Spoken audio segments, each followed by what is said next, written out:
Mama boleh ya jadi temen kamu di sosial media segala macam. Jadi kita omongin dari depan dan kita biasain dia ngobrol semua masalahnya dia, nggak cuma masalah akademis aja. Hello parents, apa kabar? Semoga baik-baik aja ya. Kita tahu nih sekarang di dunia yang serba digital ini gampang banget mau ngapa-ngapain. Tinggal klik nyambung ke sini, belanja ke situ, kemana-mana gampang banget. Nah sekarang kita mau ngomongin soal love and hate relationship kita dengan gadget atau dengan internet. Untuk itu aku mau mengundang pakar expert, yaitu ada Mbak Saski. Halo. Hai Mbak Nucha. Mbak Saski ini adalah seorang psikolog dari 3 generasi. Iya benar. Jadi mungkin kalian ini udah suka membaca bukunya 3 generasi ya. Di awal-awal mungkin lagi hamil waktu itu, iya, terus kan bener. baru punya anak, pasti deh membaca bukunya 3 generasi nih ya. Anti panik, Mengasuh bayi 0 bayi. sampai 3 tahun yang Iya. pertama kali keluar Dulu ya. soalnya aku inget banget, aku tuh membaca buku itu. Makasih Di loh Mbak. awal-awal. Buku yang kita buat dengan sepenuh hati itu. Iya bener. Nah sekarang nih Mbak, balik lagi ke topik yang tadi aku mau bahas tentang love and hate relationship. Oh, love Kita and tahu hate nih, ya. love-nya lebih banyak sih sebenarnya sama internet. Kalau aku pribadi, karena semua serba ringan. Dari masa-masa parenting itu paling gampang mencari informasi dari sosial media, dari Google gitu kan, tinggal klik dapat semuanya. Tapi ternyata tuh ada efek samping, terutama yang menyangkut anak-anak gitu kan. Nah, yang menyangkut anak-anak ini sebenarnya bisa pertama bikin kita sendiri distract dari anak-anak. Yang sebenarnya kita tuh pengen Fokus ya, atentif mindful ya. sama anak, tapi kemudian menjadi nggak mindful, jadi distract karena kita asik main handphone, entah itu lagi memang ada kerjaan atau sekedar buka apa tuh misalnya chat dan lain-lain gitu loh. Nah itu tuh menurut aku adalah kerugiannya atau misalnya minusnya, dan banyak lagi hal-hal lainnya. Kalau menurut dari Mbak Saski sendiri, seperti apa sih pain points kita nih sebagai orang tua dan juga mungkin yang datang ke klinik Mbak Saski? Boleh diceritakan Mbak? Kalau namanya perkembangan teknologi ya Mbak Nucha, nggak usah kita ngomongin internet. Dulu tuh waktu pertama kali buku itu ditemukan, dulu kan orang fokus ngobrol sama orang. Iya. Begitu ada buku ditemukan, buku yang sekarang kita elu-elukan ini, dulu semua orang tuh sendiri-sendiri banget. Betul. Sampai dibilang kalau buku itu tuh barang setan gitu istilahnya, karena orang jadi sendiri-sendiri banget gitu. Iya, Jadi benar, setiap benar. kali perkembangan suatu hal terjadi tuh yang baiknya banyak, tapi juga pasti ada efek sampingnya. Iya. Bener banget tadi kata Mbak Nucha. Emang kalau efek samping dari sisi kita sebagai orang tua ada dan dari anak juga ada. Kalau yang perlu dipinpoint sebenarnya mungkin aku cerita dulu case-case yang biasanya masuk ya. Kalau dulu sih mungkin sebelum kita ngomongin internet kan juga kadang-kadang kalau anak yang lebih kecil tuh dia mainnya nggak langsung ke internet tapi gadget gitu kan. Mulai banyak kayak ketemu kasus waktu saya baru praktek itu kan lagi mulai naik juga nih digital. Itu kayak anak-anak yang dari di sekolah tuh lebih agresif, terus lebih nggak sabaran. Ternyata setelah dicek, oh dia malas misalnya ngewarnain atau malas ngegunting, setelah ditrace balik karena kebanyakan konsumsi gadget misalnya. Karena kan kalau di gadget tuh dia cuman klik satu nanti semua udah jadi. Jadinya dia nggak kelatih nih otot tangannya. Kemudian juga ada juga yang masalah terlambat bicara. Kemudian kalau itu sering banget kejadian kan, atau kayak oh dikira misalnya punya gangguan interaksi, ternyata enggak karena dari kecil emang jarang interaksi langsung, dikasih ke gadget gitu. Mungkin memang positifnya oh anaknya tiba-tiba bisa bahasa Inggris, bisa ini, bisa itu. Cuman di lain sisi perkembangan yang lain tuh nggak terpenuhi. Semakin gede malas belajar, kecanduan, kemudian juga ada yang bullying sekarang online offline ya, cyberbullying juga ada. Jadi udah mulai lebar gitu masalahnya sampai sini. Dan sekarang kan juga kalau dulu kan nggak terlalu digaungkan oh kalau posting foto anak mesti kayak gimana atau misalnya kita gimana sih ngejaga password segala macam tuh nggak terlalu banyak. Kalau sekarang udah mulai berkembang ada identity theft atau pencurian identitas yang bisa dipakai buat hal yang nggak perlu. Kemudian juga foto anak kita bisa dipakai sembarang orang untuk promosi hal yang nggak seharusnya misalnya gitu. Jadi kalau ditanya orang tua mesti ngapain sekarang, sebetulnya sih yang rumus utamanya tuh kita gain trust sama anak terus-terusan gitu, sama pembiasaan diskusi bahwa ya semua hal tuh biasa didiskusikan. Jadi bukan hanya ketika anaknya ada masalah cyberbullying atau ada masalah misalnya yang berkaitan sama internet yang lain ya baru kita ajak ngobrol, itu dia lebih defensif. Jadi karena kan sekarang makin cepet banget ya, jadi yang tidak berubah tuh semestinya si trustnya itu gitu. Benar sih. Nah ini yang bisa menarik nih Mbak, masalah trust. Kadang-kadang kita sebagai orang tua kan merasa lebih tahu atau bahkan sok tahu gitu kan tentang anak kita sendiri. Kita merasa bahwa anak itu adalah di bawah kendali kita, sehingga kita nggak akan percaya dengan dia nih, dengan si anak gitu. Karena kita lebih percaya pada feeling kita dan apa yang kita yakini. Nah kalau misalnya dalam hal yang kayak gini nih masalah gadget, bagaimana caranya biar kita tuh percaya sama anak? Karena misalnya di luar dari hal gadget aja kita suka nggak percaya sama anak. Misalnya kayak anak ngelaporin ngapain aja di sekolah, kita kadang-kadang ini anak ini mungkin ditambah-tambahin bumbu-bumbu atau apa. Iya, kita gitu kan. overthinking ya, Iya, berlipat-lipat overthinking. gitu. Nah bagaimana dengan gadget ini? Nah kalau si trust ini juga memang kita harus kasih porsinya berdasarkan usianya juga gitu. Jangan lupa sama usia perkembangannya. Memang kalau yang lebih kecil, maksudnya di bawah 13 tahun lah ya, itu tuh juga kita kan sebenarnya nggak direkomend untuk memberikan sesuatu yang misalnya berkenaan sama social media atau dia bisa kontak sama stranger. Jadi memang parental control itu tuh nggak cuma masalah teknis kayak ngasih screen time-nya, nggak cuma masalah teknis kayak misalnya kasih list nih atau kita udah setting di gadgetnya apa aja sih yang boleh dia akses, tapi juga gimana sih komunikasinya sama si anaknya ketika mau memberikan gadget pertama kali gitu. Ya kita terus terang aja sebagai orang tua kita juga deg-degan, namanya manusia ya Mbak. Iya betul. Iya jadi kita ngomong juga gitu kayak mama nih juga khawatir nih kalau ada apa kan kamu tahu kan sekarang mama sering lihat di TV apa, kita ngomong jadi kayak nggak langsung accuse ke anaknya tapi kita ngomongin kasus yang ada. Jadinya boleh ya kalau pakai gadget tuh kita ada aturannya bikin bareng, terus abis itu kapan-kapan aja sih mama bisa buka, mama boleh ya jadi temen kamu di sosial media segala macam. Jadi kita omongin dari depan dan kita biasain dia ngobrol semua masalahnya dia, nggak cuma masalah akademis aja gitu, biar ketahuan lah apa sih seluk beluknya. Iya aku setuju banget sih bahwa komunikasi dengan anak itu bukan cuman ketika ada masalah saja atau ketika memang kita concern dengan satu hal aja gitu kan. Karena mungkin anak-anak itu sebenarnya imajinasinya banyak. Nih kadang-kadang di masa awal-awal anak nih usia 3-4 tahun ketika imajinasinya lagi berkembang, terus daya komunikasinya juga lagi tinggi-tingginya, iya. nanya mulu gitu kan. Sampai nggak tahu dijawab apa. Nah kadang-kadang secara nggak sengaja orang tua tuh suka mematikan keingintahuan anaknya. Bener nggak sih? Iya. Udah diem aja deh, udah iya gitu. Atau kamu tahu dari mana? Kita parno duluan gitu setelah pertanyaannya. Kan? Nah seberapa besar sih dampaknya kalau kita sampai mematikan keingintahuan anak itu? Nah ini juga masalahnya. Jadi kan tadi trust itu kan sebenarnya development seumur hidup ya Mbak Nuca gitu, dari kita ke anak, anak ke kita dan sebaliknya. Kalau kita nggak kasih, ada kemungkinan anak itu tuh bisa bohong gitu misalnya, tutupin lah. Atau dia misalnya kita pengen tahu passwordnya, dia ganti password, dia punya lagi nih account yang lain. Nah termasuk juga tadi dengan urusan curiosity anak, kan karena mereka sekarang hidup di zaman yang berbeda banget, yang kayak kalau mau nanya apa-apa kayak tadi kita aja sebagai parents gampang akses, apalagi anak-anak sekarang gitu. Nah itu kan salah satunya sebenarnya dikasih tahu ada loh beberapa browser yang child friendly, misalnya kayak Kindle gitu kan, itu kan child friendly dia, atau ada beberapa list yang lain lagi. Nah kemudian juga gimana ya ketika anak nanya, kalau misalnya kita merasa pertanyaannya kok entah tabu, entah kenapa kamu tanyain, efeknya apa dalam jangka panjang. Jadi ini tuh habit, sebenarnya ini bukan sekedar menjawab teknis pertanyaan, tapi habit anak bisa ngobrol dan diskusi sama kita dengan sehat.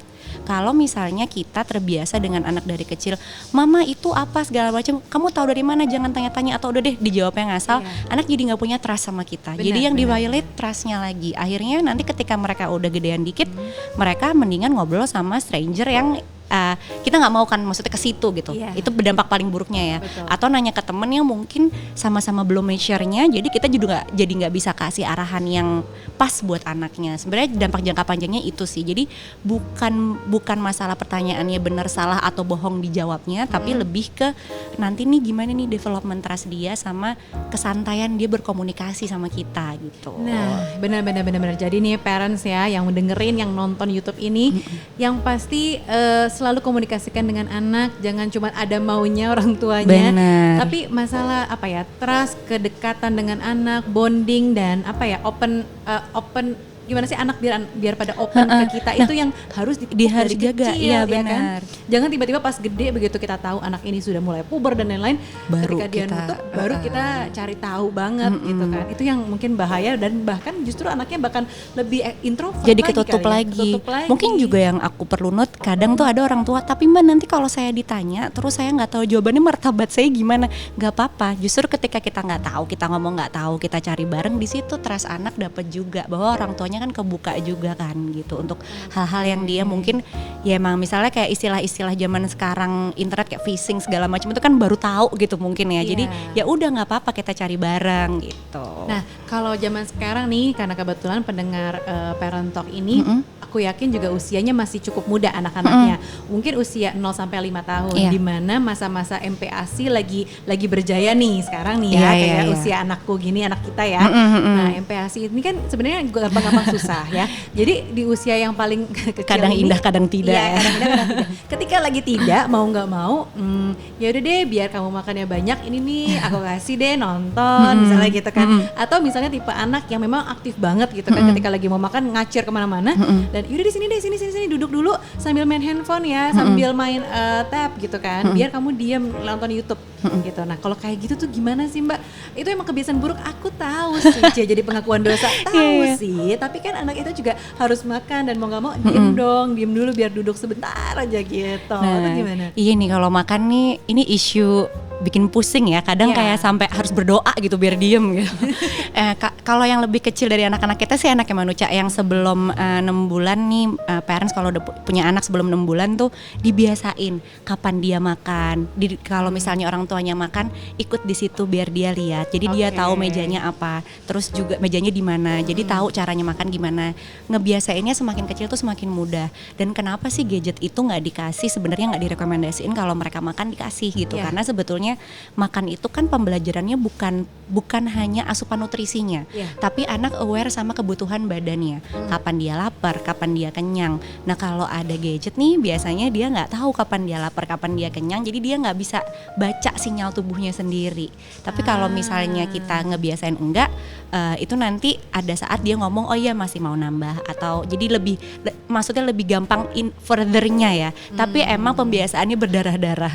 Aku pun mengalami hal tersebut gitu, sampai dia akhirnya mau duduk di kursi dan dia akhirnya mau nggak usah pakai banyak kegiatan. Jadi kalau ditanya selain gadget bisa ngapain ya, tapi soalnya dia nggak diem.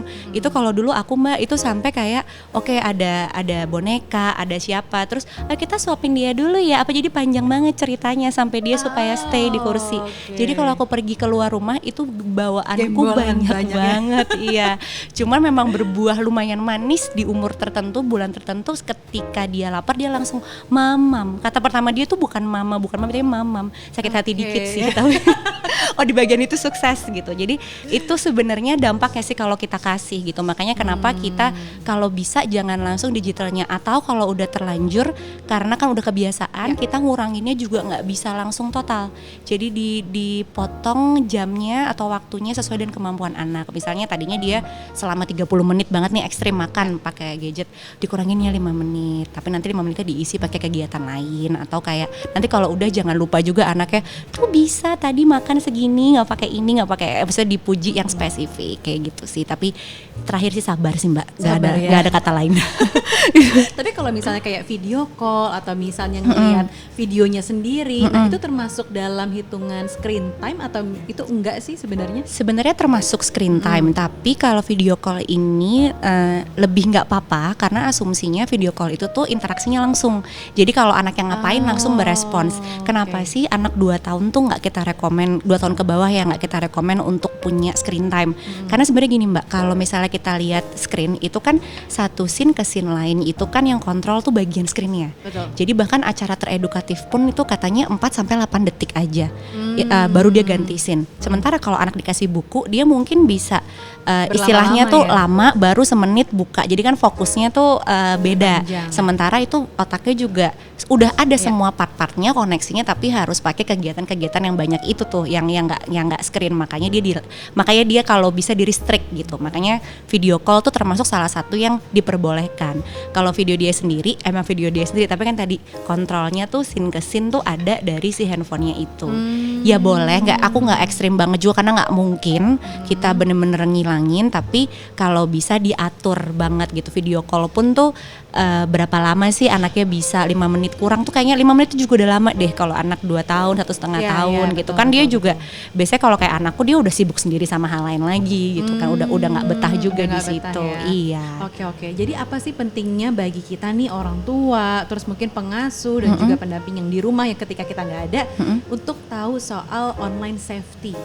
Kalau pendamping sebenarnya untuk itu kenapa perlu diberitahu, karena ini sih bagaimanapun digital atau online itu udah bagian dari hidup kita sehari-hari.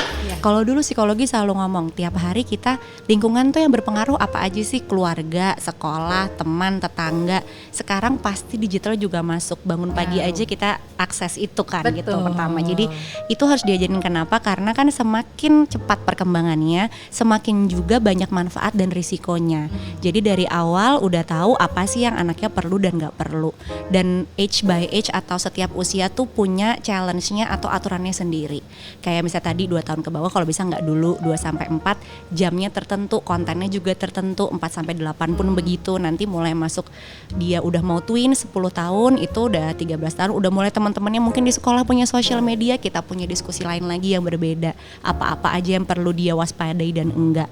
Kemudian kenapa caregiver lain perlu tahu? Karena percuma kalau kita doang, misalnya ibunya doang nih atau mamanya doang yang punya disiplin tersebut, tapi papa los misalnya, atau nenek, atau misalnya mbak di rumah atau neni los, ya anaknya nggak bakal dapet ground rules atau konsistensi yang cukup buat dia paham kenapa dia boleh dan nggak bolehnya itu. Jadi semua orang harus teredukasi, bener, nggak cuman ibunya, nggak cuman bapaknya, nggak cuman anaknya, tapi semua yang terlibat sama dia gitu. Oke, edukasinya seperti apa sih Mbak supaya kita tahu supaya kita bisa tangkas berinternet, dan juga orang-orang rumah support system kita tuh biar tahu tangkas berinternet tuh supaya seperti apa? Seperti apa? Ya kalau misalnya kita ngomongin sama neni gitu ya, itu mungkin kita kasih tahu aja yang lebih mudahnya peraturan dari kita gimana. Kapan sih anaknya boleh menggunakan internetnya, jam-jam berapa aja, terus juga kita naruh gadget yang ada hubungannya sama internet tuh di tengah-tengah, semua orang bisa lihat gitu. Kemudian kalau ke suami atau kayak ke kita kan, itu kita mesti paham dulu juga nih Mbak, apa sih resikonya. Mungkin juga pertama bisa ngeh dulu bahwa resiko digital itu secara umum kan ada 3, ada yang bilang 3, ada yang bilang 4. Jadi sebenarnya pertama tuh dari konten, apa yang dia asup dan apa yang dia produksi gitu. Kemudian yang kedua itu tuh dari kontak, dia mengontak siapa aja, orang stranger kah, bukankah gitu. Terus conduct itu dia berperilaku apa, jadi kayak dia sebagai perilaku cyberbullying atau dia yang kena, atau hal-hal yang related sama perilaku internet lainnya. Ada juga sih yang nambahin 1 komersial, tapi sebenarnya itu masuk ke konten juga gitu. Soalnya kan kadang misalnya lagi nonton YouTube anak-anak nih misalnya gitu, ternyata pas lagi nonton tiba-tiba masuk iklan, atau bukan YouTube deh, apapun yang kita berselancar di internet, tiba-tiba pas lagi nonton lagi asik-asik 1 menit pertama tahu-tahu masuk iklan, itu kan juga. Atau kayak pop up nih misalnya, tambah poin harus ngisi ini, download ini ya, in-app purchase gitu-gitu kan, itu juga masalah gitu. Jadi kitanya sendiri harus ngerti apa aja sih yang dipakai anak, dan source risikonya serta risikonya apa aja. Kemudian juga yang diajarin ke anak tuh kalau udah nanti, kalau ini biasanya mungkin baru bisa ketika dia mulai 10 tahunan ya. Itu kan ada rumusan dari tangkas berinternet lah Mbak gitu. Jadi yang pertama tuh anaknya mesti diajarin untuk cerdas berinternet. Maksudnya cerdas tuh gimana? Bahwa dia diberikan pembekalan, misalnya tahu bahwa apapun yang kamu taruh di digital itu tuh dia selamanya nggak bakal hilang gitu. Jadi digital footprint kamu, reputasi kamu tuh dari situ gitu. Kayak kita ninggalin jejak ya, dia nggak bakal hilang. Kalau di googling atau kalau dicari lagi sama orang tuh tetap ada. Gimana kalau nanti misalnya kamu mau daftar beasiswa atau mau daftar jadi siswa terbaik atau kayak mau ikut pageant apapun, ternyata ada orang yang ngelik informasi yang nggak kamu inginkan itu gitu. Nah itu kan dia harus dikasih tahu kalau udah 10 tahunan ke atas kan udah mulai nih planningnya udah agak jalan, jadi bisa. Kemudian yang kedua tuh dia harus cermat berinternet juga. Cermat tuh maksudnya adalah lebih ke arah dia tahu kita ngajarin informasi-informasi apa sih yang ini tuh bisa tergolongnya penipuan atau enggak. Jadi harus kritis dan harus waspada, kritis, benar. gitu ya. Nah critical thinking tuh biasanya baru jalan di 12 biasanya. Bener sih, usia-usia mulai remaja ya. Iya, jadi nggak ada salahnya kalau dari 10 tahun tuh kita ajarin juga gitu. Kayak misalnya yang paling gampang kalau mereka main games, ada notifikasi masuk gitu, harus langsung diklik atau enggak. Terus ada misalnya kalau ada yang punya email terus bilang kamu dapat hadiah, kamu dapat apa, harus langsung diklik atau enggak. Jadi ketika ada apa-apa biasain ketika ragu dia ngomong nih, ada kayak gini nih notifikasi mama aku harus apa gitu. Jadi itu supaya berlatih cermatnya tadi itu. Kemudian juga tangguh berinternet ini sebenarnya tangguh tuh lebih ke Masalah gimana dia privacy ya? iya menjaga privasinya, privasi settingnya dia. Jadi kayak gimana caranya bikin password yang aku juga baru tahu setelah dewasa banget ini ya. Karena kayak semua apps belanja aku passwordnya sama, termasuk email segala macam. Termasuk gitu. jangan sampai masukin password kita tuh 1, 2, 3, 4, 5, 6. Iya Itu udah paling benar. gampang Atau yang paling gampang benar. gampang banget kan itu Karena kita lupa nggak mau nulis, jadi semuanya sama Jadi aja semua biar nggak lupa. Suatu kali aku dihack semuanya kena Semua kena, gitu. bener. Iya gitu. Oke. Itu kemudian juga bijak tuh sebenarnya lebih ke menjaga akhlak online offline. Jadi kayak kita pause dulu sebelum kita ngeluarin konten apapun gitu. Jadi berbuat baiklah walaupun itu di online juga. Iya. Kalau misalnya pingin mengomentari teman sesuatu atau kritik, mungkin lebih baik tunggu dulu di sekolah atau kayak bahasanya gimana sih caranya. Jadi orang tua juga ngajarin kalimat-kalimat apa ya yang boleh dan enggak. Itu basic manner kan sebenarnya. Jadi kayak masalah konten yang baik dan konten yang positif itu bisa kita sebarkan, tapi kalau yang negatif atau misalnya kita lagi agak kesel nih mau posting sesuatu, mendingan tahan dulu gitu ya jari kita ya. Bener sih, karena ini sebenarnya basic manners yang harus dipunya anak-anak dan ke kita juga merefleksikan. Karena kita kan sebagai orang dewasa kadang-kadang gampang banget kepancing sama komen-komen yang negatif, terus rasanya gue pengen balas gitu kan, pengen berkata jahat juga gitu kan. Itu juga mesti diajarin juga ke anaknya ketika kamu emosi lihat baca sesuatu tuh apa sih yang harus kamu lakukan, minum dulu misalnya, pause dulu, nanti kalau udah ternyata mungkin dia ngomong gitu doang, nggak ada apa-apa. Dan basic manner itu kan bukan masalah teknisnya aja ya Mbak, tapi lebih ke gimana sih anak tuh belajar empati sama orang gitu, baik offline maupun online. Jangan lupa tuh pilar bijaknya. Iya, terus yang terakhir tuh berani. Berani tuh maksudnya gini, jadi kan kadang tuh kalau udah remaja itu isunya udah mulai kayak cyberbullying tuh udah masuk gitu. Temennya mungkin ngepost apa terus dikomentarin sesuatu yang nggak enak gitu. Nah itu tuh ketika kita harus membekali anak ketika dia ngelihat sesuatu seperti itu terjadi di temennya atau ke dia berhak loh, dia nggak apa-apa untuk mereport atau melaporkan hal tersebut, dan itu kategorinya berbeda dengan dia mengadu gitu. Bedanya apa Mbak? Nah bedanya kalau mengadu itu kadang kan kalau bahasanya anak-anak tuh ngadu gitu ya. Kalau ngadu itu kan sebenarnya kamu merugikan orang, jadi sengaja nggak ada sesuatu yang penting juga kamu bilang terus gitu ke guru buat cari gara-gara yang membuat teman kamu nggak enak. Itu form lain dari bullying juga gitu kan. Tapi kalau mereport atau melaporkan kan kamu ada bukti jelasnya gitu. Terus ada sesuatu, diajarin juga ketika itu terjadi kapan dia harus capture. Jadi kalau misalkan terjadi di dia, ini buktinya apa. Jadi ketika melaporkan tuh ada bukti-bukti yang jelas gitu. Iya, nggak cuma sekedar ada di pokoknya pas dilihat kan zaman sekarang bisa di-delete juga ya, walaupun dia nggak hilang, tapi kan tetap butuh ahli lain untuk men-trace itu gitu. Jadi ini parents jangan lupakan 5 pilar penting untuk tangkas berinternet. Yang pertama tadi cerdas, cermat, tangguh, bijak, dan berani. Jadi kita mengajarkan 5 pilar ini ke anak-anak, tapi juga penting untuk merefleksikan diri kita juga nih sebagai sebenarnya orang kita tua. juga mesti belajar tuh 5 pilar itu juga. Iya. Dan juga sebenarnya nih mungkin penting untuk para guru-guru yang menjadi istilahnya guru kedua anak-anak setelah kita di rumah untuk tahu 5 pilar ini juga. Benar. Gitu di sekolah sebenarnya ini harus diinformasikan sih. Benar banget. Dan sebenarnya juga ini di dalam pilar tangkas berinternet ini juga ada games yang bisa kita pelajarin, bener kan? Games Interland tuh dicobain. Nah, di dalam games itu Mbak Seski udah sempat cobain? Aku udah sempat cobain. Ada yang salah juga aku jawab. Ternyata aku kurang tangkas-tangkas amat. Iya kan, bener kan?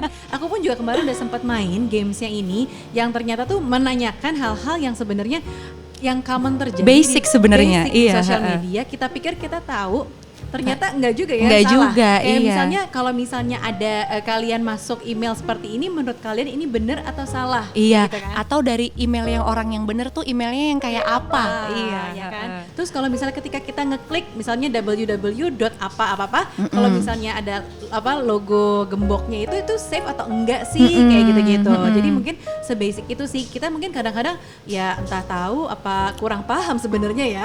Karena kayak nggak kerasa kan si problemnya tuh nggak langsung ada dampak kelihatannya gitu. Bahkan kan di games itu tuh juga menariknya ada misalnya kalau salah satu saudara nih ngirimin kamu email, tapi emailnya aneh. Nah itu apa tuh yang harus kamu lakukan? Itu main deh parents itu gamesnya ya. Karena kayak banyak banget pengetahuan baru yang aku baru tahu juga. Iya sih, bener. Jadi kadang-kadang selama ini kita tahu soal internet dan lain-lain itu ya udah otodidak aja ya. Iya, Padahal otodidak ternyata aja. Sekarang tuh udah ada guideline-nya gitu, family guide ini. Jadi biar parents di rumah abis ini boleh download langsung, boleh mainkan games interlandnya, terus obrolin dengan anak-anak, kasih tahu pelan-pelan, juga kasih tahu ke support system kita yang di rumah. Entah itu pasangan kita, entah itu neni gitu kan, atau mungkin nenek kakeknya nih dikasih Mainnya tahu. bareng lebih bagus tuh Mbak. Mainnya bareng. Bener.